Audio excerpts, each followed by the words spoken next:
Dobrý den. Dovolte mi, abych se vám představila. Jmenuji se Petra Ergovanny a jsem vedoucí programu Odrazový můstek k životu, jednoho z hlavních programů organizace Chance for Children. Skoro 26 let se věnujeme vzdělávání znevýhodněných dětí a při této práci si stále více uvědomujeme nezastupitelnou a klíčovou roli vychovatelů. Klidný, sebevědomý, vyrovnaný, motivovaný a hlavně vzdělaný vychovatel je základním kamenem při rozvoji jedince vyrůstajících v dětských domovech. Před 3 lety jsme pro vychovatele vytvořili online vzdělávací platformu, kterou jsme pojmenovali Pomocník. Jejím cílem je dlouhodobě podporovat komunitu vychovatelů a přispět k jejich sebevzdělávání. Za tuto dobu prošlo platformou více než 260 vychovatelů, kteří velmi pozitivně hodnotí možnost se vzdělávat online. Program se nám dokonce podařilo akreditovat Ministerstvem školství a na jeho obsahu s námi spolupracují zkušení odborníci, hlavně psychologové.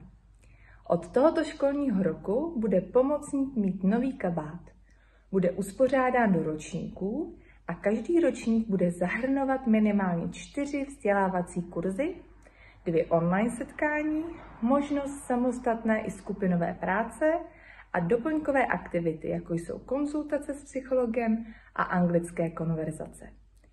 Naším cílem je usnadnit ředitelům dětských domovů rozvoj jejich zaměstnanců tím, že nabízíme ucelené vzdělávání, které postupuje po jednotlivých úrovních a zahrnuje všechny potřebné oblasti rozvoje pracovníků s dětmi a mládeží.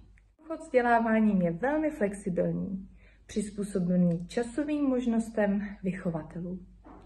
První ročník obsahuje seberozvojové kurzy jako Ty jsi až první, jak zvládat vztek, jak zvládat lhaní dětí, jak rozpoznat šikanu a jak zpracovat zklamání.